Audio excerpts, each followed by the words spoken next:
Good day, Britain. You know your flagship immigration policy has spectacularly failed when even the man you're trying to outflank on the right, Nigel Farage himself, is calling your Smash the Gangs pledge a complete disaster.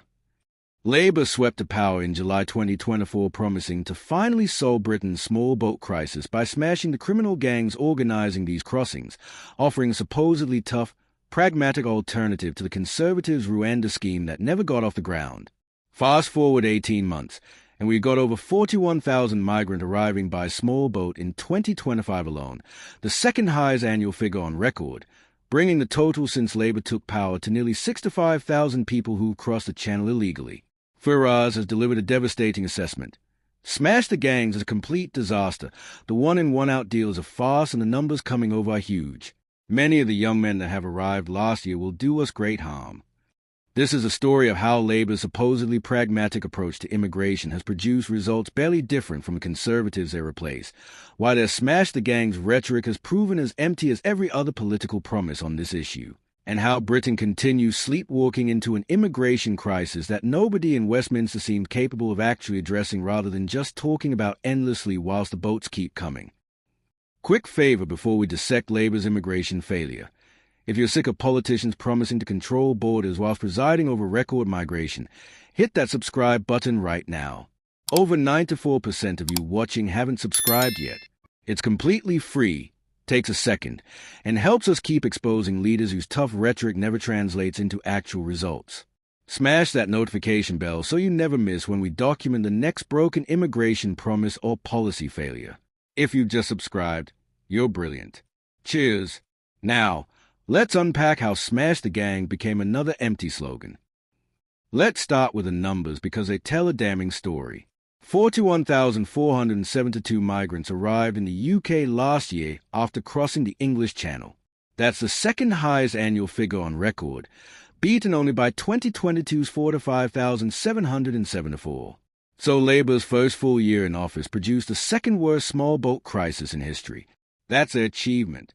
That's what Smashing the Gangs has delivered. The total for 2025 was 13% higher than 2024 and 41% higher than 2023. The trend is going in completely the wrong direction, and this is after Labour specifically campaigned on solving this problem. Now, the Home Office will point out that the final total was 9% below the all-time high from 2022, as if that's some kind of victory. It's not. Coming in second place for worst year ever is not an achievement.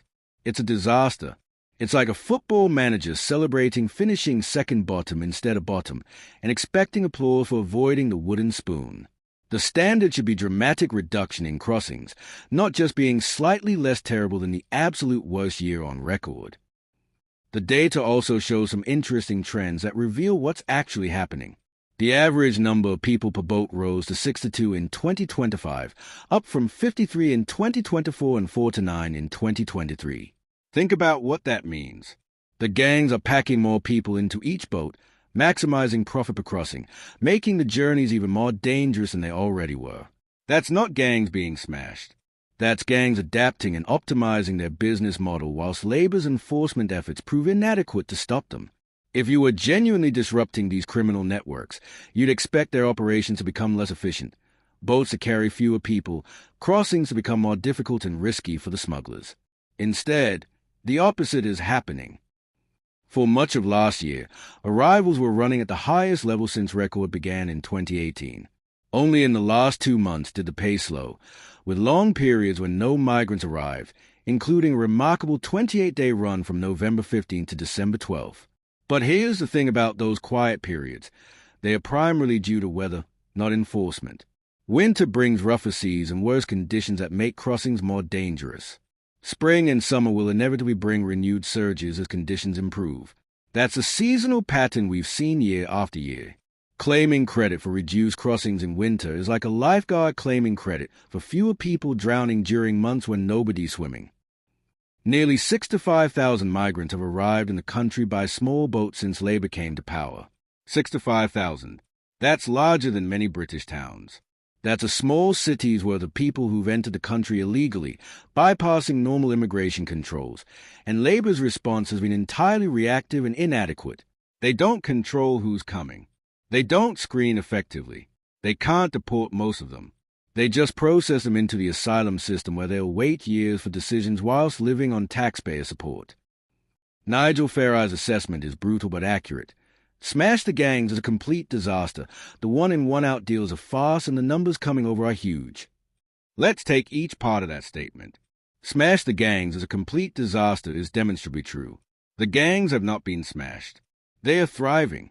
They are operating more efficiently than ever, packing more people per boat, continuing to facilitate thousands of crossings. If Labour's enforcement effort had genuinely disrupted these networks, we'd see it in the data. We'd see fewer crossings, higher failure rates for attempted crossings, smugglers being arrested and convicted in meaningful numbers. Instead, business appears to be booming for the criminal gangs, whilst Labour issues press releases about how tough they are being. The Border Security Commander Martin Hewitt's comment that the number of arrivals is frustrating, but that stopping the smuggling route was always going to take time is exactly the kind of excuse-making that drives voters mad. How much time? How many more years? How many more tens of thousands of illegal arrivals before we see actual results? Labour has been in power for 18 months. They had time to implement policies, establish enforcement priorities, allocate resources, and the numbers are worse than ever. At what point does this takes time become an admission of failure rather than a request for patience? The Border Security, Asylum and Immigration Act that became law in December introduces new criminal offenses and counter-terror-style powers to crack down on smuggling gangs. That sounds impressive until you realize that we already had laws against people smuggling. We already had enforcement powers. The problem has never been lack of legal authority. The problem is lack of political will to use the authority we have, lack of resources devoted to enforcement, and most fundamentally, lack of an effective deterrent that makes crossing the channel in small boats an unattractive option for migrants. Home Secretary Shabana Mahmood's November announcement of the most significant changes to our asylum system in modern times also deserves scrutiny. The reforms, inspired by Denmark's system, would make refugee status temporary with reviews every 30 months, and refugees would wait 20 years for permanent settlement instead of 5.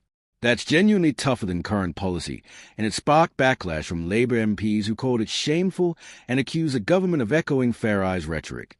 But here's the thing, those reforms haven't been introduced in legislation yet. They are just announcements, promises of future action. And even if implemented, they don't address the fundamental problem of people arriving illegally in the first place. The criticism from Labour MPs that these reforms echo Reform UK is also revealing. It shows that Labour is internally divided on immigration, with the progressive wing viewing any enforcement or restriction as right-wing and shameful, whilst the government tries to appear tough to voters who elected them partially on promises to control immigration. That internal tension makes coherent policy impossible. You end up with rhetoric that sounds tough to reassure voters, combined with implementation that's weak because your own backbenchers rebel against anything genuinely restrictive. Conservative leader Kemi Badenoch's argument that these measures don't go far enough and that leaving the European Convention on Human Rights is necessary represents a tougher end of the political spectrum. Both Conservatives and Reform UK want to quit the ECHR, viewing it as a fundamental obstacle preventing effective immigration control. Labour insists they won't leave but will seek to adjust how immigration cases are interpreted in UK law, which sounds like having your cake and eating it too. You can't remain bound by a treaty whilst interpreting it so differently that you're effectively ignoring it. Either the ECHR constraints matter or they don't. Deputy Prime Minister David Lammy meeting ECHR member states to discuss reforming the treaty to address illegal migration is theatre. The ECHR is not going to fundamentally change its human rights protections because Britain is frustrated with immigration consequences. Other member states don't share Britain's small boat problem to the same degree and have no incentive to weaken human rights protections that they value. This diplomatic outreach will produce nothing of substance whilst allowing Labour to claim they're exploring all options short of actually leaving the treaty. Now let's talk about the one-in, one-out returns deal with France that Farage calls a farce. Under this pilot scheme, people arriving in the UK by small boat can be detained and returned to France in exchange for an equivalent number coming through safe and legal routes. As of mid-December, 193 migrants had been sent back to France and 195 had arrived under the deal. So it's basically a one-to-one exchange with no net reduction in numbers. Worse, there have been cases of migrants being returned to France under the deal, then crossing again and being caught, requiring a second deportation. How exactly is that a deterrent? The scheme's fundamental flaw is obvious. If you get caught crossing illegally, the worst that happens is you're sent back to France, from where you can simply try again. And in exchange for accepting returns, France gets to send equivalent numbers to the UK through official channels. So Britain isn't reducing overall immigration, it's just shuffling people between categories whilst creating the appearance of enforcement. This is what Farage means by calling it farce. Its immigration policy is theatre rather than substance. The human cost of this policy failure is also worth noting. At least 17 people died attempting the journey last year according to French and UK authorities, though there's no official record of channel fatalities. The International Organisation for Migration reports possibly 36 deaths linked to attempts to reach the UK from mainland Europe.